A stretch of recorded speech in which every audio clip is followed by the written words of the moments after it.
para a nossa idade, o que nos atrai nele? Sua verdadeira beleza é que ele destrói a responsabilidade e as consequências. Se um problema se torna um estorvo pesado demais, para a fornalha com ele. Agora, Montag, você se tornou um estorvo, e o fogo tirará você de cima dos meus ombros, de modo limpo, rápido, seguro. Nada de restos que apodreçam mais tarde.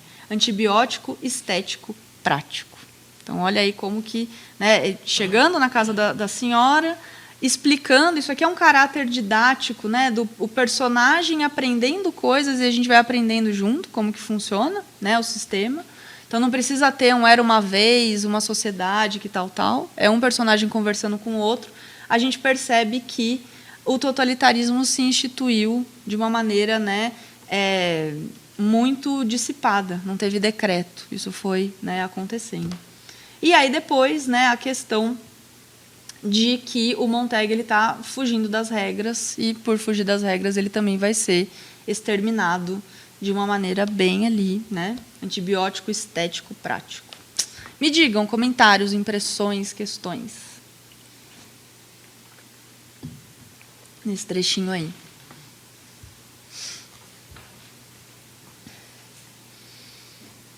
Nada? Tudo em ordem?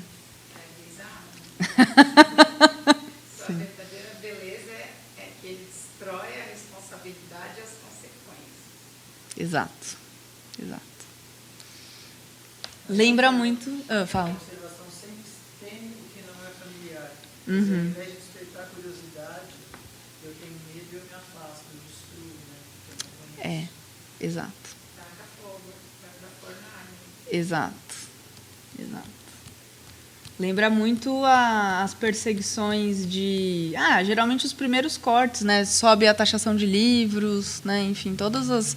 Pensar como que o livro ele simboliza esse espaço, né, de ruptura. Enfim. Todos devemos ser iguais. Olha aí de novo percebendo como a sociedade funciona. Nem todos nascerão livres e iguais, como diz a Constituição, mas todos se fizeram iguais. Cada homem é a imagem de seu semelhante, e com isso todos ficam contentes, pois não há nenhuma montanha que os diminua, contra a qual se avaliar. Isso mesmo, o livro é uma arma carregada na casa vizinha. Queime-o, descarregue a arma. Façamos uma brecha no espírito do homem. Quem sabe quem poderia ser alvo do homem lido? Eu? Eu não tenho estômago para eles, nem por um minuto. E assim, quando as casas finalmente se tornaram a prova de fogo, no mundo inteiro, você estava certo em sua suposição na noite passada. Já não havia mais necessidade de bombeiros para os velhos fins.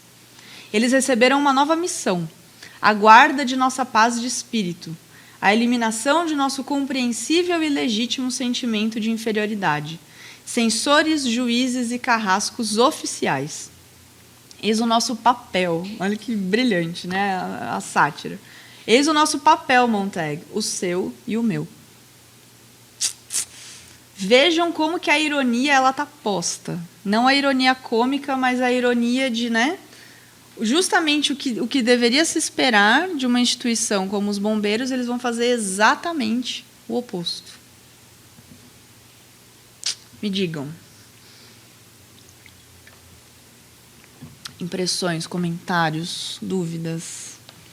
É uma coisa assim tão estúpida no sentido da palavra.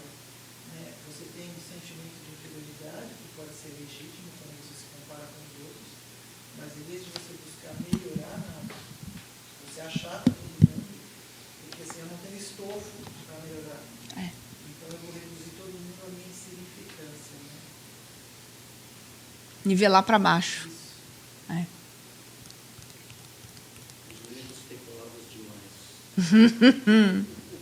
Isso. Os livros têm palavras demais.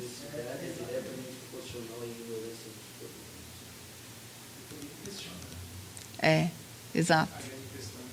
Qualquer regime totalitário, não pode haver questionamento. Como você pode não questionar? Exato. Eliminando as ideias. Exato.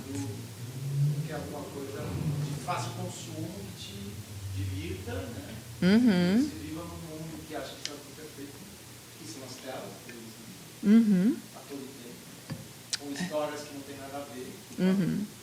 o próprio está fazendo, tchau, tal, qual é a história que tem disso tudo que está fazendo? Essa representação toda não tem história nenhuma. Mas ela está ali, aquele mundo virtual. Sim. Sempre tem alguma válvula de escape. Nesse caso é o automóvel, que é um transmissão virtual. E uma coisa que me chama a atenção nas três livros é a questão do inimigo e a guerra. Constante. Sempre tem que ter um inimigo que é por isso que tudo aquilo existe, porque tem algo muito pior pode ser ainda pior do que você está vivendo. Então, sei lá, tem um ambiente total isolacionismo. Sim. Essa ameaça constante, né? E não é que numa sociedade totalitária do mundo social não tenham livros. Tem. Mas esses são livros que vão realmente reforçar essa ideologia, né, fascista, nazista, enfim. Né? O próprio Hitler escreveu lá, né? Pintava. Então, assim, tem... Mas a ideia é que não vai existir... Olha que interessante. Todos devemos ser iguais, mas não há diversidade. É você nivelar todo mundo e não considerar a pluralidade, não considerar a diversidade. Padronizado, exato.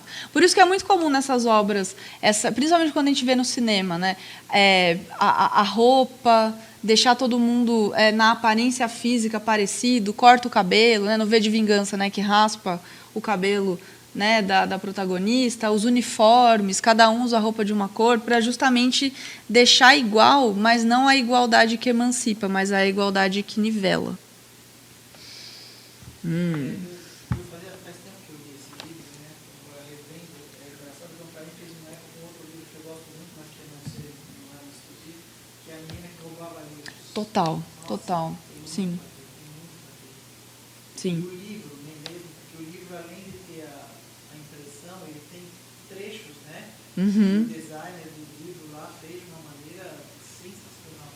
Então, essa ideia, né? E ainda mais uma referência, né? Nazismo, tudo mais. É algo muito forte aí com essas duas obras. Com certeza. Eu não lembro quem é o nome do autor, mas com certeza deve ter lido o Fahrenheit, né? Porque tem um paralelo muito grande, né? E aí, preciso trazer um autor que vai ajudar a gente a pensar tudo isso, né? Porque no Fahrenheit não pode ler. Mas o que é incentivado? Que as pessoas comprem o consumo como uma questão, um incentivo muito grande, a tal da tela, né? Então, é incentivado aí nessa sociedade que as pessoas fiquem o tempo todo, tem lá uma programação, que você meio que interage com a programação, é meio que um teatro, uma coisa meio esquisita, mas a importância do espaço que a tela vai ocupar, e é uma preocupação constante da mulher do Montag, que ela fala, nossa, mas a gente precisa de dinheiro para a quarta tela, que eles têm telas nas 3 paredes e está faltando a quarta. Enfim, parece até não sei, né? Estou aqui pensando de caso alto, mas parece uma alegoria à quarta parede, né, do teatro, que você monta ali, né? Enfim, não sei. E aí, como que isso tem muito a ver com esse momento histórico, é uma obra dos anos 50, em que os sobreviventes da guerra retornam, né?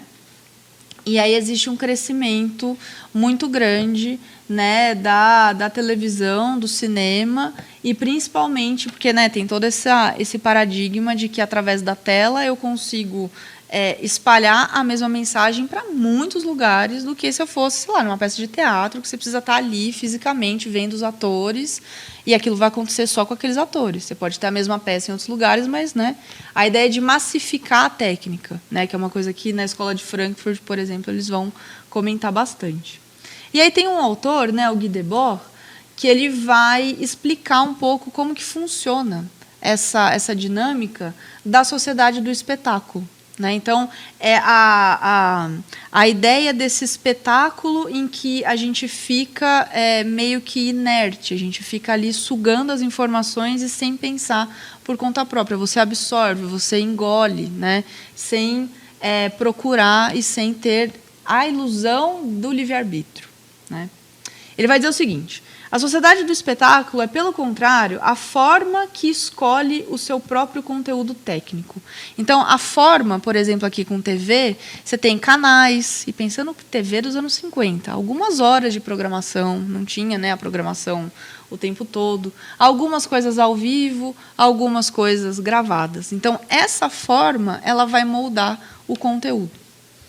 Se o espetáculo considerado sobre aspecto restrito dos meios de comunicação de massa, que são a sua manifestação superficial mais esmagadora, pode parecer invadir a sociedade como uma simples instrumentação. Essa não é, de fato, nada de neutro, mas a instrumentação mesmo que convém ao seu automovimento total. Se as necessidades sociais da época em que se desenvolvem tais técnicas não podem encontrar satisfação senão pela sua mediação, se a administração dessa sociedade de todo o contato entre os homens já não se podem exercer senão por intermédio desse poder de comunicação instantâneo, é porque essa comunicação é essencialmente unilateral. Então, olha que interessante. Se a necessidade social que a gente tem de troca como ser humano, de estar junto, de pensar junto, né, etc., é mediado pela técnica, então o Guy Debord ele vai dizer que isso não é instrumentalizado de uma maneira plurilateral. Quem está assistindo tem poder de dizer o que vai ser consumido. Mas isso vem, a gente só assiste, a gente só consome. A gente não escolhe, a gente não pensa junto, né, etc. Então está posta essa estrutura. Por isso que a mídia vai ser uma instituição importantíssima para reforçar esses valores todos. É porque essa comunicação é essencialmente unilateral, de modo que a sua concentração se traduz no acumular nas mãos da administração do sistema existente os meios que lhe permitem prosseguir essa administração determinada. E aí a grande questão, né, do porquê que alguns tipos de informações são veiculadas na grande mídia, outras informações não são, a maneira em que isso é veiculado, né? E aí a gente começa a ter, a partir dos anos 50, dos anos 60, os programas de auditório. Então, a ideia do espetáculo em si, né, você estar lá vendo o programa e você estar em casa vendo alguém vendo o programa. Já fica uma coisa, né, metalinguística quase. Então, como que isso é o que estrutura até mesmo a configuração da casa das pessoas? Você moldar tudo para girar em torno da TV. Gente, a minha sala inteira é em torno da TV. É isso, né? Então, como que esse é um objeto que ele representa toda uma instituição ali presente até hoje. Tem hoje streaming, a gente tem a ilusão de que você vai escolher o que você vai assistir, né? Enfim, não temos tanta liberdade assim, mas nessa época é o comecinho dessa técnica. Então, é uma mistura de fascínio e a maneira como isso vai sendo usado e organizado pensando no consumo, pensando, né, na veiculação de um ponto de vista, de uma ideia só.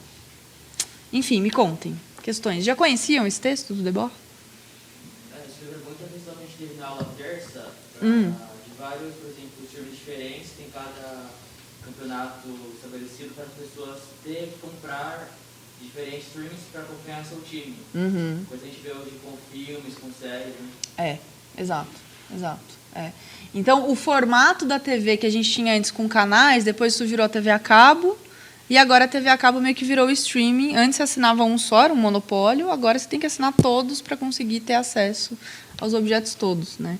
Sempre na base do consumo, sempre na base de eu preciso ter, eu preciso comprar, eu preciso pagar, etc. e tal. Mais questões, comentários? Fala.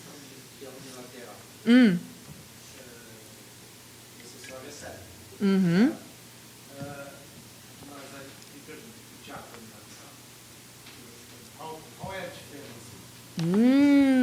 Olha que pergunta boa. Eu diria que o ator que está no palco, conscientemente ou inconscientemente, ele sente a reação da plateia. Uma interação verbal, mas dizia aquela coisa de dizer a plateia estava fria, a plateia. Eu acho que ainda existe alguma coisa, né? Isso, o palco e o público. Isso, porque você está lá presencialmente. Tem alguns teatros também que rola um debate depois das peças. Não vai mudar o que acontece na peça em si, mas muda. Mas é engraçado também, né? Porque o teatro, por ele ter menos recurso, você vê que as peças de teatro tem, né? Algumas peças que é uns assuntos mais, né? Assim, mas o teatro continua sendo um espaço de arte política ainda, enquanto que novela da Globo não vai ser, justamente porque chega em muita gente com muita rapidez. Então, a ideia de ter um palco, de ter ali personagens fazendo coisas, a estrutura narrativa é muito parecida. Mas a técnica e a forma que ela é veiculada, a novela tem um alcance vastíssimo, né? Enquanto que o teatro é bem menos e, por consequência, era considerado da elite, quem que tinha dinheiro e que circulava, né? Os teatros ali como um espaço de muita pompa, de aristocracia. Enquanto que outras obras, como, por exemplo, uma música de funk, um sarau, uma coisa que é mais popular, nossa, imagina, isso nem é arte, né? Então, a gente vai ter esses níveis todos. Mas é uma excelente pergunta. Mas eu acho também que é um pouco... a hora que você estava lendo, eu lembrei do Paulo Freire, da educação bancária, total, unilateral. E aí, por exemplo, o seu modelo de aula foge completamente disso, que o tempo todo, não só a gente participa, mas você também joga umas fagulhas para a gente participar. Lógico. Né? Então, é o antônimo disso, mas em qualquer, mesmo lá na FEVELESH, a gente tem muitos que estão ainda uma educação bancária, né? Sim. Unilateral, vou te jogar o conhecimento e é dessa forma, e ponto. Ninguém pode questionar diferente. Exato. Pressupõe um poder, né? Eu sei muito mais do que você, não vamos pensar juntos as coisas, né? A universidade, a escola é uma instituição que reforça muitas vezes, né, essas questões todas. Olha como que isso aparece. Mildred, Mildred, olha ela aí na graphic novel, né? E ela vai ser o estereótipo da esposa que fica em casa consumindo coisas que, né, tá ali. É muito divertido. Você vai ficar ainda melhor quando pudermos instalar a 4ª tela. Quanto tempo você acha que teremos de economizar até podermos furar a 4ª parede e instalar uma 4ª tela? Custa só $2.000. Ora, pensando bem, não havia uma parede entre ele e Mildred? Olha como que o narrador mergulha na consciência. Narrador onisciente seletivo. Literalmente, não apenas uma, mas até agora 3. E muito caras também. E os tios, as tias, os primos, as sobrinhas, é o nome que se dava para esses personagens que faziam meio que esse programa interativo, né? Que viviam nessas paredes, o bando alvoroçado de macacos que não diziam nada, nada, nada, e que falavam muito, muito alto, altíssimo. Ele fora levado a chamá-los de parentes desde o princípio. Olha que curioso, levar para o âmbito familiar, a metáfora do núcleo familiar, para dar a ilusão de que aquela pessoa pertence àqueles personagens todos, para se aproximar, para ser coagido, para comprar a ideia. E quando não eram as 3 paredes, que logo seriam 4 e o sonho estaria completo, então era o carro sem capota. E Mildred dirigindo a 250 km por hora pela cidade. Ele gritando com ela e ela gritando de volta, e ambos tentando ouvir o que fora dito, mas só se ouvia o barulho do carro. E aí ela na graphic novel, né? Acabei de contar. Tem essas pessoas chamadas Bob, Ruth e Ellen. Vai ser ainda mais divertido quando tivermos dinheiro para instalar a 4ª parede, que ela está ali completamente imersa, né? Enfim, eu voto no interior, né? Eu sou de Piracicaba. Quando você volta e aí, ai, menina, naquela novela, porque a fulana, não sei o quê, a sensação de que o personagem da novela, por estar dentro da sua casa, faz parte da sua família, né? E aí isso quando a gente, as pessoas aprendem muito. Eu aprendi muito com novelas sobre, a novela das 6 é histórica. A novela das 7 é mais não sei o quê. Então, o papel social que isso tem, que a tela tem na vida da gente, né? E aí a Mildred, ela está completamente submersa, ela está completamente, né, consumindo aí a ideologia. E aí o Montag, ele tá incomodado com ela e vai começando a perceber as coisas, vai olhando em volta com esse cotidiano que ele tem, né, de destruir os livros, de queimar os livros. Vira e mexe, ele dá uma olhadela, dá uma lidinha em algumas coisas e vai começando a refletir. Me digam, impressões.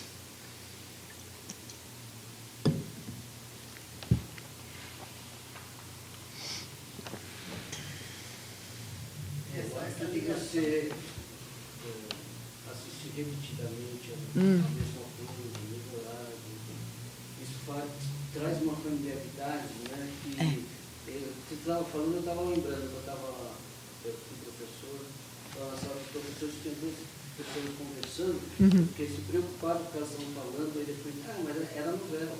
Mas elas falam de uma maneira que parecia ser uma coisa que elas estavam mencionando realmente. Sim. Nossa, eu lembrei logo desse. O pertencimento, né? Muito próximo, né? Sim. Eu acho que agora a forma de consumir por essa geração nova que eu estou falando é simplesmente uma geração que não é a minha. Não é rótulo, não é crítica, Sim. Por conta da maneira como essas narrativas são trabalhadas e são consumidas, nessa coisa de maratonar uma série. E aí, para fazer essa imersão, como não é todo dia na mesma hora, como era a novela, né? A rotina é outra, a rotina é eu ver tudo. Aí você tem inúmeros youtubers entrevistando os personagens, você tem...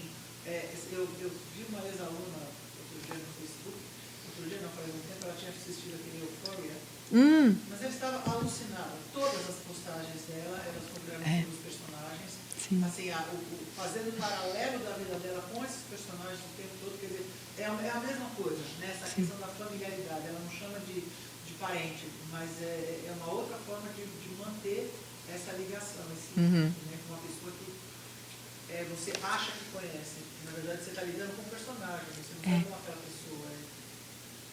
E isso é o cerne da narrativa, é o que nos folhetins do século XIX o povo mandava carta para o jornal, por que você matou esse personagem?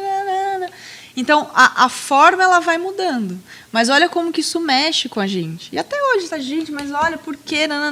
Então, é muito do cerne da narrativa mesmo. Né? Oi, fala. Não entendi. Parasocial? Como assim?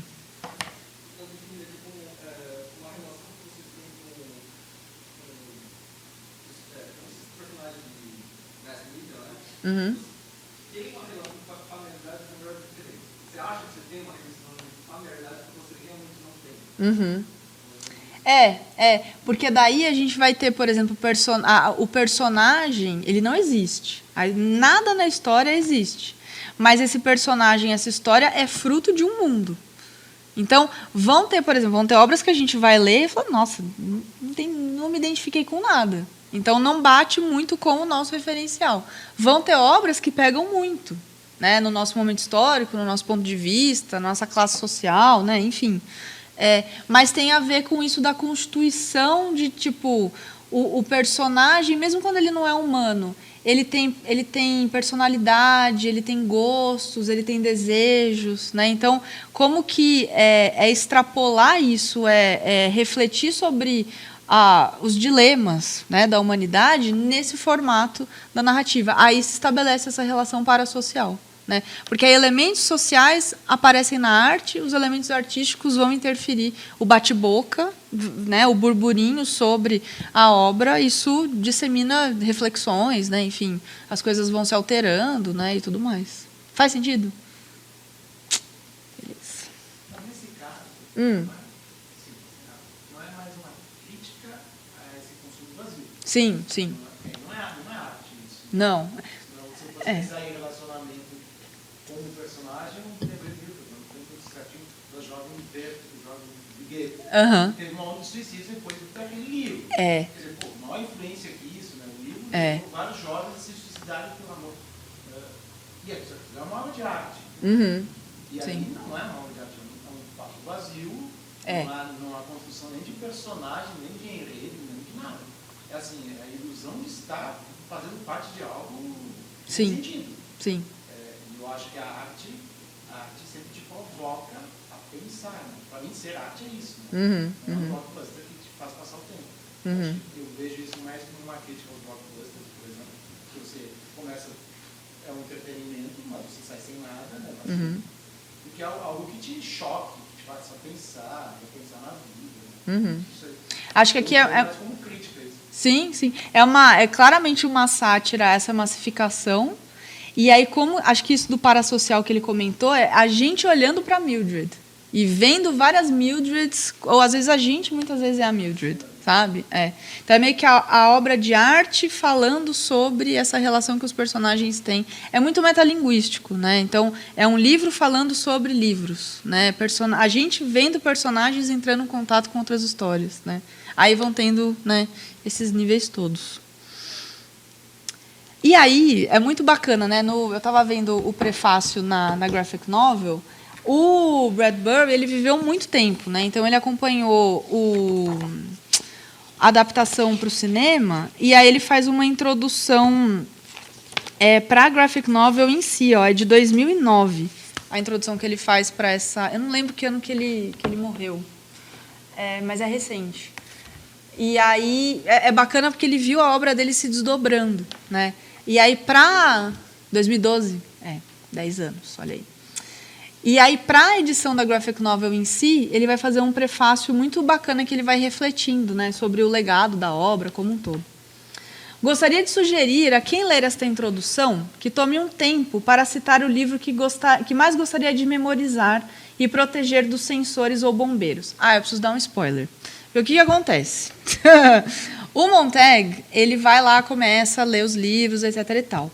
E aí existe meio que um movimento de resistência na obra, que já que os livros estão sendo destruídos, as pessoas pegam um livro escondido, memorizam esse livro e meio que esse livro vira a pessoa. Então a pessoa é meio que uma metonímia do livro, ela é um representante do livro. E aí, enfim, né, vão ser intelectuais que vão fugir desse espaço urbano e montar meio que uma aldeia, uma comunidade no campo em que cada um é um livro. Então, um é o Dostoiévski, o outro é não sei o quê, etc. e tal. E o Montag, ele vai escolher a Bíblia. Ele vai memorizar a Bíblia, aí a Bíblia é queimada e ele vai ficar nessa comunidade.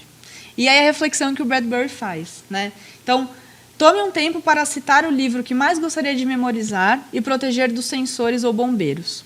E não apenas mencionar o livro, mas dar razões de por que gostaria de memorizá-lo. E por que seria algo valioso a ser recitado e lembrado no futuro? E eu estendo a vocês a pergunta do Bradbury: que livro vocês memorizariam para salvar, para proteger dos censores ou bombeiros?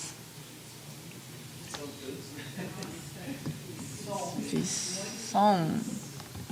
O meu, obviamente, é 84. Já tenho partes memorizadas. Eu estou trabalhando para isso. Me contem, que livros vocês memorizariam? Laranja Mecânica? Olha aí, com vocabulário e tudo, no final. É isso, memória boa. Com vocabulário, às vezes, com a criança. Tá, legal. O que mais? Me contem. O Dia do Coringa, que bacana. Nossa, é belíssimo esse livro. Boa escolha. O meu é Macário, Qual? do Álvaro de Azevedo. Olha só. Macário, não conheço. Olha, sobre o que é? Pode dar spoiler? É isso, tá domínio público. Não, é mais um complemento do Noites na Taverna. E acho que ele dialoga muito com o Dorian Gray, assim. Olha só, que legal. Tá. Ele é curto. Que bacana. Que mais? Não precisa ser um livro necessariamente, pode ser outra obra narrativa. Eu sou muito nerd. Seria o Senhor dos Anéis. Olha que memória vastíssima! Mais três? Eu assim, gente, eu lembro de fantasia, lógico. Por que não? Olha que memória! Os 3 volumes, hein? Haja memória. Mas você vai memorizar as gramáticas e as línguas, os alfabetos? Tá. Olha aí. Maravilhoso. Oi, fala, qual é o seu? Seria Todos da Jane Austen, mas Olha. eu queria fazer um comentário. Eu não li esse livro do Fahrenheit, eu assisti o filme Do Truffaut? Isso, não é muito difícil de falar. E algo que eu achei interessante foi que no momento que aquela senhora invade a casa dela, e aí ela fala exatamente isso, né? Você pode queimá-los porque eles estão comigo, então eles estavam memorizados. Eu fiquei, nossa, realmente, né? Você pode fazer o que quiser com os livros, porque se você gosta do livro, ele está com você lembra de partes, você lembra de tudo. Você pode fazer o que você quiser com esse papel, porque ele está comigo,